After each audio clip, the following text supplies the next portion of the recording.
Gabriel está fazendo desse momento dele final ali de Flamengo, de último ano de contrato, aquela coisa toda, como se fosse dar uma volta por cima. É o que ele quer, é o desejo dele. E ontem, após o jogo, eu conversei com o pessoal do Gabigol e assim, eles estavam muito satisfeitos e muito felizes, porque assim, o que eu ouvi de frase foi: poxa, esse gol veio em uma hora, não podia ter hora melhor para acontecer esse gol. Entrando no final, clássico contra o Vasco, jogo que a torcida estava muito empolgada e ele entrando e fazendo o sexto gol.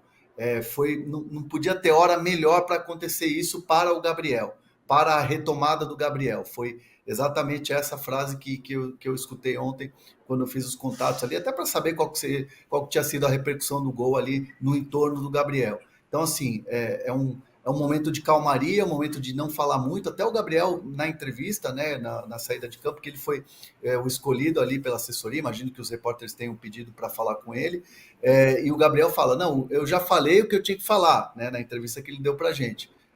Olhar para frente, daqui para frente, aproveitar as oportunidades, se tiver 5, 2, 3 minutos, 30 segundos, abraçar essa oportunidade. E, de fato, essa é a linha de raciocínio do Gabigol desde tudo que aconteceu. Daqui para frente é o que vier de oportunidade, abraçar como se fosse o prato de comida. Então, assim, é o Gabriel focado nisso e, claro, de olho nessa questão da renovação com o Flamengo. Se não tiver renovação com o Flamengo, tem uma fila aí esperando por ele. André, o Eduardo Ribeiro Castro.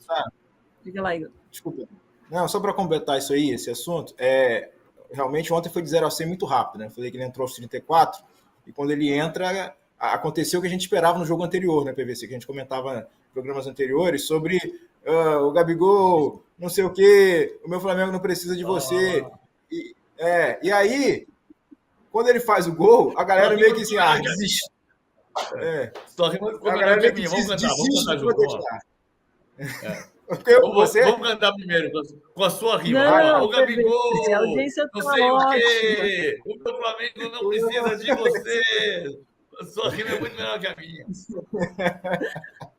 Eu te interrompi. E aí, meio que, quando ele faz o gol, a galera meio que diz, desisti. Tá bom, o Gabigol voltou. E aí é isso que a torcida do Flamengo canta. Volta a cantar o Gabigol voltou, que, enfim, foi o primeiro jogo que ele entrou com a 99, o primeiro jogo que ele ganha minutos, né? Depois do episódio da camisa do Corinthians e tal, o cara vai lá e crava. Enfim, a galera meio que tava no estádio, pelo menos desistiu. Não vou xingar nada, vou comemorar isso aqui, 6-1, olhada histórica. Então foi muito nessa pegada que foi a relação com a arquibancada. Só um detalhe sobre renovação, Marcos Braz passou na zona mista depois do jogo, falou que essa questão só vai ser tratada depois do julgamento no CAS, do recurso, né, em relação à suspensão por conta da tentativa de fraude do exame antidoping. O Gabigol, essa semana, viaja para a Suíça, dia 5 ele embarca com o seu time de advogados, enfim, seu staff, e na sexta-feira, dia 7, ele vai dar um depoimento. Os advogados não têm expectativa de ter uma resposta do CAS até agora, mas o depoimento é importante, crucial, para a decisão que viria, pela previsão deles, daqui a algumas semanas, uma definição aí sim definitiva na instância máxima da Corte Arbitral do Esporte. Muito bom.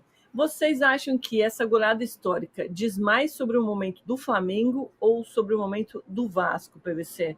Os desempenhos foram de acordo com o que os times apresentaram nos últimos jogos, né? E também com relação a bastidores e elenco.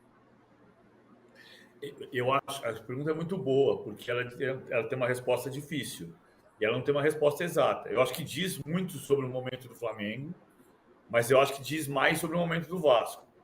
Quando a gente olhar para o 6-1, o Flamengo pode ganhar o Brasileiro e a Libertadores esse ano e você vai dizer, o grande sinal foi o 6-1 no Vasco. Mas hoje, olhando hoje o retrato da crise do Vasco, é um clube que mudou de técnico, que mudou de camisa. Ontem jogou de camisa preta, como jogou em 31, né? Porque em 31 não tinha camisa branca com a lista preta. Eu não gosto dessa combinação o Flamengo jogando de branco contra o Vasco. Eu gosto da tradição, o Flamengo de rubro-negro e o Vasco de camisa branca, calção preto.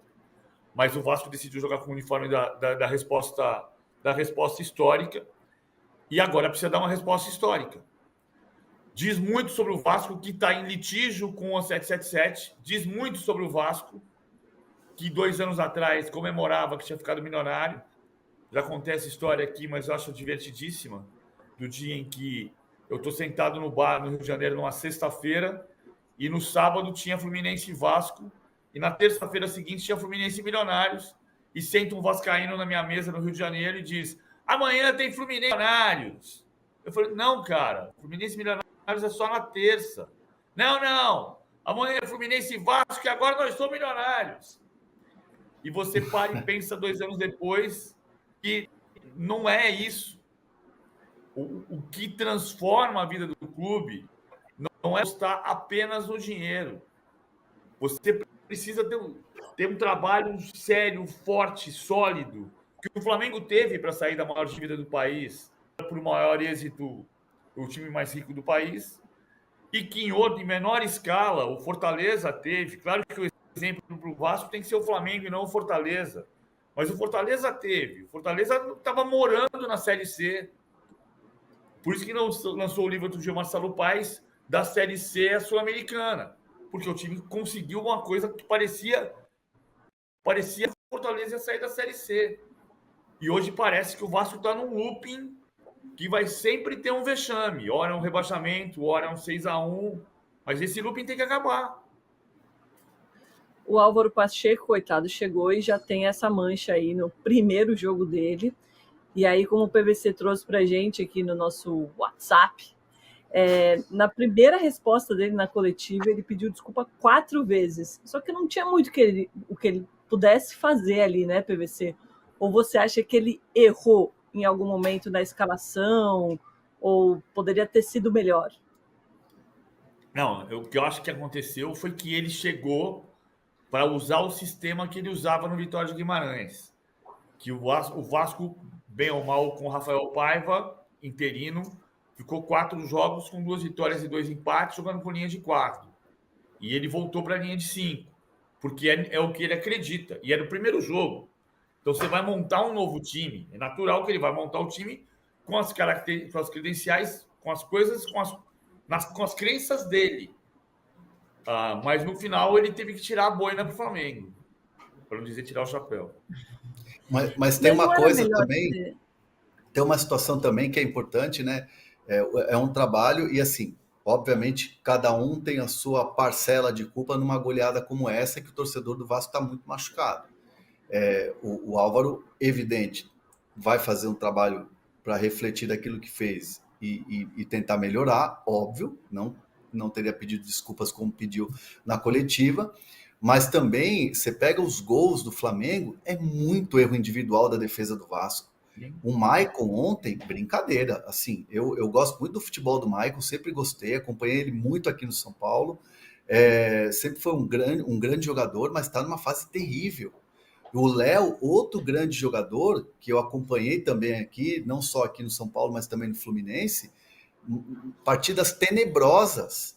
Então, assim, o Vasco também passa muito por isso, pela confiança dos jogadores. Acho que é olhar e falar assim, ó, é hora de trocar. É hora de você puxar ali, tentar promover outros jogadores, contratar outros jogadores. A situação da 777 com o Vasco e litígio não é fácil, mas tem que contratar jogadores, tem que trazer peças, porque o Léo tá falhando demais, o Maicon tá falhando demais e o Vasco tá sofrendo demais com esses erros individuais. Mas, PVC, não era o caso, então, para ter mantido o Vasco do jeito que estava jogando contra o Flamengo? Eu acho que sim, mas esse é um dos problemas de você mudar de técnico no meio do caminho.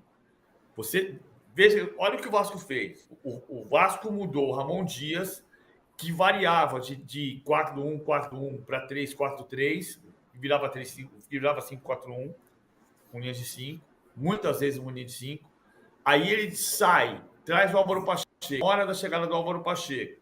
Você contrata um técnico que pensa tática do jeito, porque o Vitória de Guimarães até jogou com linha de 4, mas os jogos grandes, o Vitória de Guimarães jogava com 3-4-2-1, virava 5-4-1. Virava 5-4-1. Então você trouxe esse cara porque ele joga assim. Aí, quando o cara chega, você fala, então, ó, só que deu certo agora com linha de 4. Nós vamos fazer o quê, irmão? Você contratou um cara que pensa desse jeito. E ele vai para o primeiro jogo. Aliás, olha só, o Álvaro Pacheco chega para estrear contra o Flamengo e para jogar contra o Palmeiras no Allianz Parque. Os 2 primeiros jogos. Quer dizer, isso é claro que não tem como você ficar planejando quando você decide mudar de técnico, porque você perdeu de 4-0. E é incrível. Tem coisa que não acontece só com o Botafogo, acontece com o Vasco. O Vasco toma 4-0 do Criciúma e o Ramon Dias pede demitido, né? Porque você não sabe até agora se ele pediu demissão ou foi demitido. E aí vem o Rafael Paiva como interino e o time fica 4 jogos invicto. Aí estreia um outro técnico novo e toma 6-1 do Flamengo. É do 4-0 do Criciúma com o técnico efetivo para o 6-1 com o técnico efetivo. E no meio, um sanduíche de interino com 4 jogos sem perder. Incluindo uma classificação contra o Fortaleza na Copa do Brasil. Heróica, 3-3, mas heróica da maneira como foi. Então, o Vasco precisa de uma nova resposta histórica, que é diferente daquela de 24, né? 100 anos depois, o Vasco precisa de uma resposta histórica. É uma resposta para o seu povo. É uma resposta para a sua história. Que é voltar a revelar jogadores. Dos 5 maiores artilheiros da história do Brasileirão, 3 nasceram em São Januário. Roberto, Romário e Edmundo. E o Vasco não consegue revelar jogador. O Vasco vai buscar o Payet como grande esperança e o Payet não vai correr atrás do Varela, que faz o passe para o último gol do Gabigol, o gol do 6-1.